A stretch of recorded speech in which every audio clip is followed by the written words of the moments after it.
Deus é nosso refúgio e a nossa fortaleza, socorro bem presente na hora da tribulação. Por isso não temeremos, embora a terra trema e os montes afundem no coração do mar. Embora estrondem as suas águas turbulentas e os montes sejam sacudidos pela sua fúria. Há um rio, cujas correntes alegram a cidade de Deus, o santuário da morada do Altíssimo. Deus nela está, não será abalada. Deus vem em seu auxílio desde o romper da manhã. Nações se agitam, reinos se abalam, ele ergue a sua voz e a terra se derrete. Porque o Senhor dos exércitos está conosco, o Deus de Jacó é o nosso refúgio. Venham, vejam todas as obras do Senhor, seus feitos estarrecedores na terra. Ele põe fim às guerras, até os confins da terra. Quebra o arco, despedaça a lança, destrói os escudos com fogo. Parem de lutar e saibam que eu sou Deus. Ou numa versão mais tradicional, né? Aquietai-vos e sabei que eu sou Deus. Serei exaltado entre as nações, serei exaltado na terra. O Senhor dos exércitos está conosco, o Deus de Jacó é o nosso refúgio. Esse texto, o Salmo 46, na verdade ele é um salmo de um combo, né? São 3 salmos, o 46, o 47 e o 48, que juntos formam um texto de celebração da esperança em torno de algum tipo de adversidade que os israelitas enfrentaram no seu tempo. Nós não sabemos exatamente qual foi a adversidade, mas temos algumas pistas, né? Alguns historiadores e intérpretes das Escrituras acreditam que esse salmo se refere a uma situação que ocorreu com o rei Josafá no livro de Crônicas. Então, a passagem de 2 Crônicas nos traz muitas lições preciosas como cristãos. Lições que são bem diferentes das ideias e dos conceitos que quase sempre nós ouvimos. Já falamos aqui várias vezes, é muito comum quando você compartilha com alguém uma dificuldade que você está vivendo, é muito comum que a pessoa venha até você, principalmente quando é cristã, e te dê palavras de incentivo, no sentido de que você não pode se prostrar, de que você não pode ficar assim, de que você não pode ficar humilhado, encurvado, de que você não pode ficar deprimido porque você é cristão, porque você é cristã, porque Deus é isso, Deus é aquilo outro. Então a gente fica até, em algum momento, constrangido, se sentindo até não cristão. Parece até que a gente não tem fé. Outro dia eu estava dando aula lá no seminário e a aluna falou isso, uma senhora, ela falou exatamente isso. Olha, outro dia eu fui para o culto, a impressão que eu tive é que eu não tinha fé. Porque o pessoal fala com tanta autoridade, com tanta ousadia, repreende tudo, rejeita tudo, rebate tudo. Parece que eu não acredito em nada, porque eu me sinto tão frágil diante das dificuldades, diante das circunstâncias. De onde vem essa coragem que eles têm que eu não consigo encontrar? Bom, mas aí os textos bíblicos vão nos mostrar, pelo Salmo e pelo texto que nós lemos agora, que na verdade essa coragem humana, física, né, mental, essa coisa de mindset, né, que é uma palavra do nosso tempo, de você focar sua cabeça ali, essa coragem não tem na Bíblia não. A Bíblia nos fala de uma outra coragem, parecida com o que o Davi leu no início do culto. Vejam, por exemplo, o texto de 2 Crônicas. O rei Josafá, servo de Deus, de repente se vê cercado por um exército inimigo. Mas a Bíblia diz que ele é um bom rei, ele é um servo de Deus, ele é um homem fiel. Vejam que diante da adversidade, a primeira coisa que ele pensa é em consultar o Senhor. Ele reúne o povo para a oração. Ele se lembra dos feitos que Deus realizou. Você não viu ele blasfemando, nem murmurando, nem reclamando. Ele é um homem que tem um coração firme, dedicado, comprometido, empenhado em fazer aquilo que Deus deseja, empenhado em agradar o Senhor. Mas isso não o impediu de enfrentar a adversidade. Isso não o impediu de ser cercado pelos inimigos. Nesse momento, nessa passagem que nós lemos, a impressão que nós temos aqui é de que o reino dele está por um fio. A impressão é que tudo vai acabar. E a notícia que chega é aterrorizante. Nós estamos cercados por todos os lados. Não há o que fazer. De forma nenhuma, não temos para onde correr. Nós vamos todos morrer aqui presos nesse lugar. E ele fica aterrorizado. Nessa passagem também, ele proclama um jejum para que todo o povo de Israel se reúna para a oração. E biblicamente falando, não da maneira como as pessoas ensinam por aí, mas da maneira como a Bíblia ensina, o jejum ele só é proclamado em atos de desespero, de profundo desespero. Bate um desespero total, nós não temos mais saída. Então todo o povo se reúne. Vejam no texto que as pessoas vêm de todas as cidades, de todos os cantos, e se reúnem para clamar ao Senhor por um socorro, por uma saída nessa hora incerta. Então daqui a gente já tira algumas lições importantes, né? Quantas vezes nós estamos na nossa vida seguindo o curso dela, normalmente de repente vem uma notícia inesperada, uma notícia que nos desestabiliza, você não estava esperando por ela. Como nós falamos aqui no início do culto, a gente estava conversando, né? À medida que os irmãos estavam chegando, fomos contando, né, de casos que nós ficamos sabendo agora, pessoas jovens, novas, fortes, com condição financeira, de repente vem uma doença, vem um problema, vem uma tragédia, vem uma empresa que quebra, uma situação que você não estava esperando, e essa situação desestabiliza totalmente. O rei de Israel poderia nesse momento, né, o rei de Judá, poderia nesse momento ir para cima do muro, reunir o povo, fazer um monte de declarações, proclamações, dizer eu não aceito, não concordo, não pego para mim, não tomo para mim, isso não é nosso, nós teremos a vitória, nós vamos sair vencedores, porque Deus está conosco. Ele poderia ter feito um movimento de grande vitória, né, um movimento triunfalista muito grande, mas ele se humilha, porque ele sabe que a situação é muito pior, é muito grave, e ele não tem força para enfrentar. Então ele se humilha diante do Senhor. E esse texto, junto com o Salmo 46, que é o texto que nós lemos para começar e para onde nós vamos voltar daqui a pouco, mostra que a coragem dos servos de Deus, a coragem das servas de Deus, não é uma coragem emocional, racional, baseada no próprio esforço. É uma coragem paradoxal. Para enfrentar situações difíceis, os servos de Deus se humilham. Para enfrentar momentos de dificuldade, os servos de Deus choram. Para enfrentar inimigos que os cercam, os servos de Deus clamam por ajuda. É um movimento diferente do que normalmente se espera de alguém que está cercado, que está sendo afrontado, que está sendo colocado em uma situação muito difícil. É bem diferente. Os servos de Deus e servas de Deus que nasceram de novo, quase sempre, quando enfrentam adversidades, essas adversidades geram muitas humilhações. Nós estamos falando de um rei que rasga as suas vestes, um rei que publicamente admite na frente dos seus servos, na frente do povo que anda com ele, que ele não sabe o que fazer. Publicamente ele admite que não sabe como agir. Publicamente ele admite que está com medo do que vai acontecer logo ali na frente. Publicamente ele clama, ele traz à memória coisas do passado. Publicamente ele declara as suas dúvidas e inquietações. O Senhor não é poderoso? O Senhor não fez grandes coisas antes? O Senhor não expulsou os povos da terra? O Senhor não nos impediu de enfrentar os amonitas? Não pediu para nos desviar dele? E agora? Isso é justo? Então ele demonstra publicamente as suas angústias, as suas inquietações, as suas dúvidas, as suas questões. Coloca isso diante de toda a população, mas no finalzinho, enquanto ele ora, ele diz: a situação é grave, o momento é muito difícil, nós não sabemos o que fazer. Entretanto, Senhor, os nossos olhos estão postos em Ti.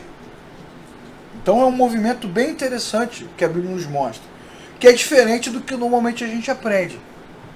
Muitas vezes nós ouvimos que não devemos temer. Ora, mas o rei está com medo, né, irmãos? E eu também teria medo. Você também não teria medo? Quando você é diagnosticado com uma doença que é grave, você não fica com medo? Quando você tem que enfrentar uma cirurgia que o camarada vai te apagar, você também não fica com medo? Qual é a chance de você apagar e não acordar mais? Total, né, cara? Total. Porque imagina, eu me lembro uma vez que eu fui tirar obviamente a minha experiência é só a minha experiência, não serve para nada, eu só vou compartilhar com os irmãos. Fui tirar um cisto das costas, uma glândula, né, que foi crescendo, essas glândulas de gordura, né? E o médico falou assim, ó, isso aqui está muito grande, você está virando um camelo. Não vai dar para fazer isso aqui no consultório, não. Vamos ter que fazer isso na clínica. Vamos ter que fazer na clínica. Eu falei, pô, deve ser um procedimento. Quando eu cheguei lá, era uma sala de cirurgia. Tinha anestesista, tinha instrumentista. Eu falei, pô, o cara vai me operar. E não é que foi 3 horas de cirurgia para tirar um cisto. E ele falou assim, eu vou te apagar. Cara, é uma sensação horrível, cara. Muito ruim, muito ruim. Porque é um momento de total vulnerabilidade. Você está na mão do médico. Qualquer erro, qualquer distração, né, o cara olha para o lado e gol. Olha para a câmera. Acabou, errou alguma coisa ali. E aí a gente vai dizer que não tem medo, irmãos? Na verdade, quando a Bíblia fala que nós não devemos temer, ela fala por outra razão. É lá que nós vamos chegar. Está claro no texto que os israelitas estão com medo. E está claro no texto que esse momento é momento de ter medo mesmo. Então, em alguns momentos da nossa vida, em algumas situações, precisamos ter medo mesmo, e muito medo. Porque para o homem natural, o homem que não se reconciliou com o Criador, o homem que não se reconectou com Deus, o medo é uma declaração quase que de derrota, porque ele está se entregando à circunstância. Mas para os cristãos que amam o Senhor, e aí é que está o paradoxo da fé, o medo, ele traz à tona um sentimento de total confiança naquilo que só Deus pode realizar. Então ele manifesta o seu medo, ele manifesta a sua angústia, ele manifesta as suas preocupações, ele manifesta as suas inquietações, ele rasga as suas vestes, ele jejua com o povo, ele reclama pra caramba e no final ele diz, mas apesar disso tudo, Senhor, apesar de não sabermos o que fazer, os nossos olhos estão postos em Ti. Então os cristãos podem ter medo? Podem ter medo. Os cristãos podem reclamar? Podem reclamar. Eles podem ter dúvida? Claro que podem ter dúvida. Podem achar que as coisas não são justas? Podem achar que as coisas não são justas. Porque essas inquietações são humanas. Só que a Bíblia vai nos mostrando que apesar disso tudo, de todas essas inquietações, dificuldades, crises, problemas, dilemas, no final, o homem natural, quando perde a coragem no seu próprio braço, quando perde a confiança nas suas próprias habilidades, quando ele perde a confiança na sua própria mente, ele se desespera. Mas o cristão, servo de Deus, serva de Deus, quando perde a confiança em si mesmo, ele entrega toda a sua confiança ao Senhor. Ele desvia o foco e para de olhar para si. E para de olhar para a sua própria força. E para de olhar para o seu próprio braço. Inclusive, há vários movimentos bíblicos, vários movimentos que Deus faz na direção dos seus servos, que à medida que eles vão resistindo, Deus vai amassando eles mais. À medida que eles vão querendo demonstrar que tem força, que tem coragem, que tem autoridade, que tem isso, que tem aquilo, Deus vai amassando eles mais, vai empurrando mais contra a parede. E eles vão ficando mais fracos. E eles vão ficando mais humilhados. E eles vão ficando mais fragilizados. E quanto mais os servos de Deus estão fragilizados, mais o nome do Senhor é glorificado. Vejam como as igrejas contemporâneas, assim como movimentos históricos, sempre tentam transformar homens e mulheres em grandes heróis, grandes mártires, pessoas poderosas, que manipulam o invisível, que controlam o inesperado, que conhecem o futuro, que conhecem as coisas. Quantos testemunhos nós já vimos, né, e ouvimos de pessoas que pegam o microfone e eu sabia, naquele momento eu sabia, naquela hora eu sabia, eu tinha certeza. Tinha nada, irmão. Tinha certeza de nada. É porque não dá o braço a torcer. Ninguém quer dar o braço a torcer. Os que são pais de família aqui, quando tinham suas crianças pequenas, momento de crise você não fala nada, né? O que tá vendo, pai? O que tá vendo, mãe? Não dá o braço a torcer, segura, guarda tudo para si. Quantas vezes nós já vimos testemunhos assim, eu sabia, naquele momento eu sabia que Deus ia fazer. Sabia nada, cara. Ninguém sabe de nada. É porque a gente não admite. Não admite que está perdido. Não admite que está confuso. Não admite que está humilhado. Para qualquer religião ou qualquer filosofia humana, admitir essas coisas é uma derrota. Mas no cristianismo, admitir a humilhação é uma vitória. Porque quanto mais humilhado o homem está, mais Deus é glorificado. Porque o rei acabou de dizer que não sabe o que fazer. Não temos estratégia, não temos saída, não temos nenhum tipo de plano, nem A, nem B, nem C. Mas no final, ele é servo de Deus, ele diz: os meus olhos estão postos em ti. Os nossos olhos estão postos em ti. E é bom, irmãos, lermos esses textos. Por isso que nós temos que ler a Bíblia sempre. Porque a Bíblia vai nos lembrar que somos humanos, que somos barro, que somos pó, que erramos, que falhamos, que tropeçamos e que não temos como enfrentar tudo. Algumas coisas estão além da nossa capacidade. Deus é nosso refúgio e fortaleza. Quando você olha para o texto, construído, baseado nas experiências de guerra, o refúgio e a fortaleza são os últimos lugares onde as pessoas se escondem. Refúgio, fortaleza, cidadela, rochedo, é o bunker. É para onde você foge quando não há mais nada para fazer. É o último lugar de resistência. Deus é o nosso último lugar de resistência. É em Deus que nós nos escondemos. É para Ele que nós vamos, quando não há mais o que fazer. O que também nos dá outra lição, uma lição importante, que sempre há alguma coisa para fazer. O que não significa dizer que a gente vai ter êxito quanto faz, mas sempre há algo para fazer. Então não desistimos, não paramos, não ficamos encostados, né, esperando o mar pegar fogo para comer peixe assado. Não é esse o nosso objetivo. Muitas vezes lutamos demais, gastamos muita energia e não há resultado. E quando não há resultado, nós sabemos que se tudo acabar, tudo falhar, no final, Deus é nosso refúgio e fortaleza. Nele podemos nos esconder, porque Ele é o nosso socorro presente, o nosso auxílio presente na hora da adversidade, na hora da tribulação. E aí o texto continua e diz: por isso não temeremos. Ora, mas esse não temeremos não significa dizer que não teremos medo.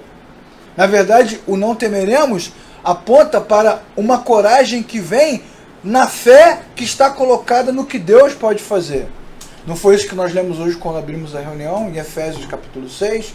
Fortalecei-vos no Senhor e na força do seu poder.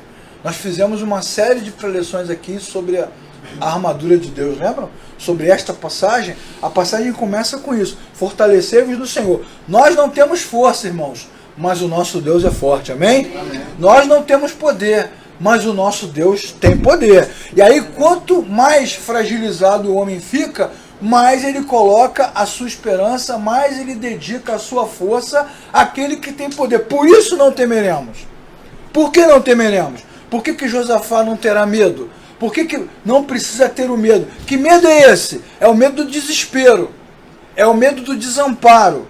É o medo daquele que não tem expectativa nenhuma, não tem onde colocar o seu coração. Depois que acaba a sua energia, depois que acabam as suas ideias, depois que acabam as alternativas da medicina, depois que acabam os remédios, depois que acaba o dinheiro, não há mais o que fazer. Mas os que amam o Senhor, os que confiam no Senhor, como diz o Salmo 125, né? Os que confiam no Senhor serão como os montes, não é isso, irmãos? Que não se abalam, mas permanecem para sempre. Porque os que amam o Senhor, depois que acaba a saúde, depois que acabam as ideias, depois que acabam os recursos da medicina, os remédios, o dinheiro, depois que tudo acaba, mesmo assim o Senhor permanece fiel, permanece firme, permanece no seu trono, permanece governando, e é por isso que não temeremos. Porque apesar do medo que está dentro de nós, o nosso Deus é forte, o nosso Deus é poderoso, e nele está a nossa expectativa. Por isso não temeremos, embora a terra trema, embora os montes afundem no coração do mar, embora estrondem as suas águas turbulentas, embora os montes sejam sacudidos pela sua fúria. Ele está mostrando para a gente o quê?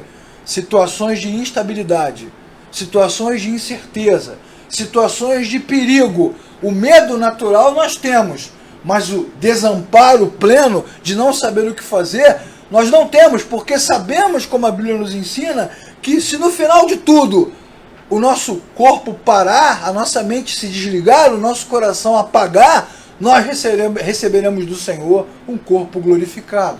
Então o texto mostra que esse temor é um temor que aponta para a força que Deus tem. Então você pode ter medo, você pode se sentir inseguro, você pode se sentir desestabilizado, pode ficar preocupado, pode ficar desesperado, pode pedir ajuda. No meio da tempestade, no mar da Galileia, lá estava o vento soprando, as águas bramando, e Jesus estava dentro do barco. Então foi para ele que os discípulos foram. Foi na direção de Jesus que eles andaram e disseram: Senhor, não te importa que morramos aqui hoje? Eles disseram. Não te importa que morramos? Eles estavam com medo de morrer e eram pescadores. Mas as suas habilidades ficaram limitadas. A sua experiência não foi suficiente. Tudo que eles podiam fazer, eles fizeram. Não conseguiam controlar o barco. Então eles correram para Jesus, porque eles sabiam que, apesar da situação ser estranha, ele está dormindo naquele momento, eles sabiam que ele era o último refúgio, a última solução.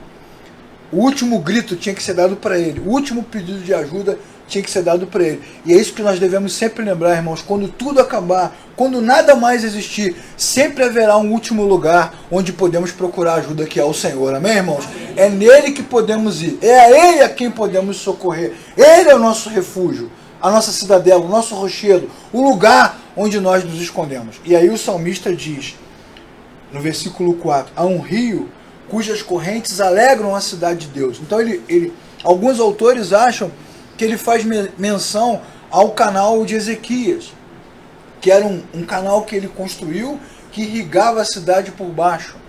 Então, apesar de todas as tribulações acontecerem em torno, por cima, em todos os cantos, por baixo ela estava sendo irrigada, ela estava sendo cuidada. E isso trazia alegria, porque eles conseguiam sobreviver mais tempo, apesar dos cercos, apesar das inimizades. Alguns acham que é o rio, que é o canal que ele criou. Mas para nós que somos cristãos, esse detalhe não é nem tão importante, porque na verdade esta comparação bíblica, esta metáfora, essa analogia, nos mostra que mesmo que toda tribulação nos cerque, toda dificuldade esteja ao nosso redor, há um rio que alegra a cidade de Deus. Por dentro de nós, no nosso interior, nas horas de maior tribulação, de repente o Espírito de Deus nos surpreende e edifica o nosso interior. Você está lendo um texto bíblico, de repente o seu coração se alegra. Você vem para uma reunião como essa, uma música é cantada, de repente algo dá um clique dentro de você e as lágrimas descem e você se lembra de quem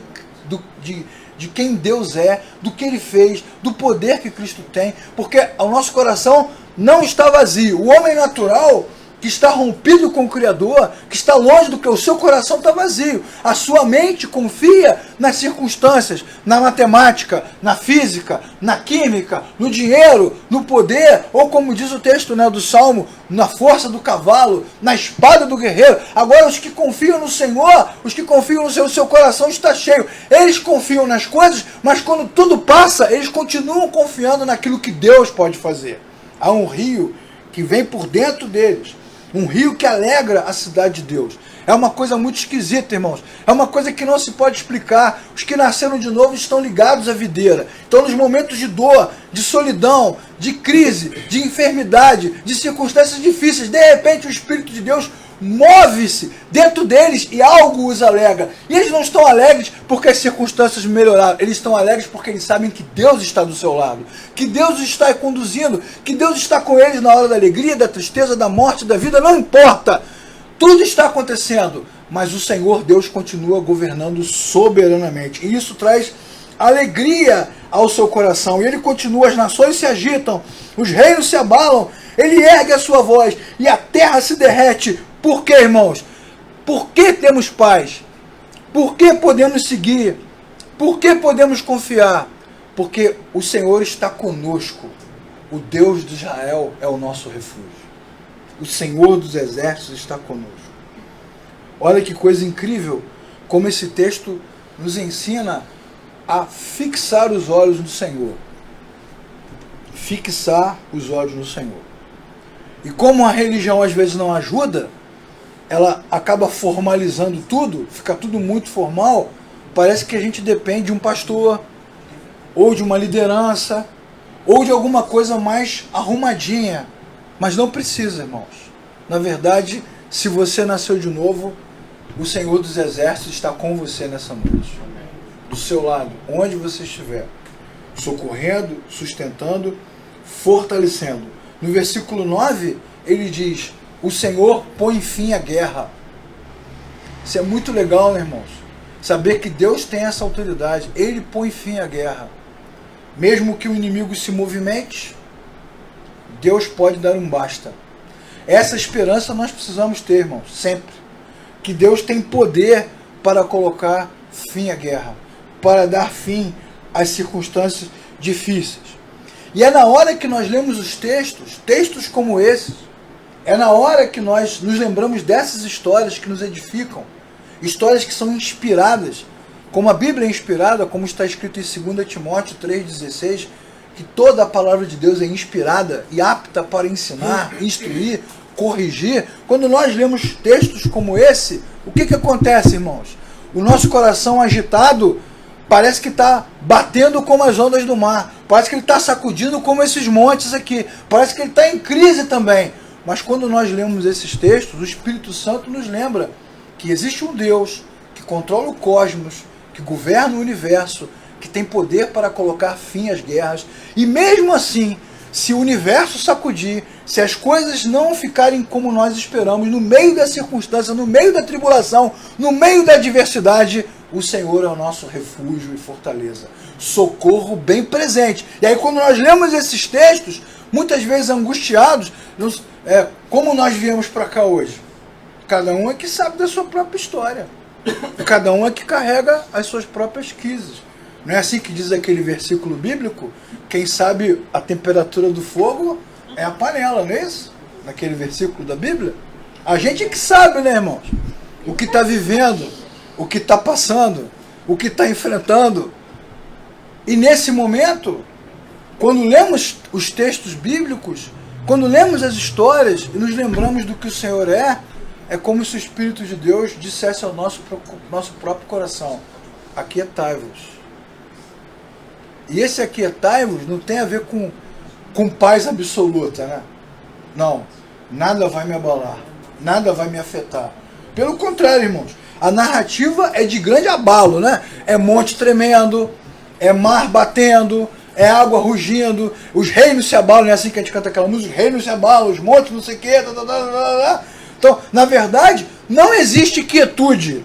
Não é essa quietude humana, né, de que tudo está tranquilo. É o aquietai-vos no sentido de que, irmãos?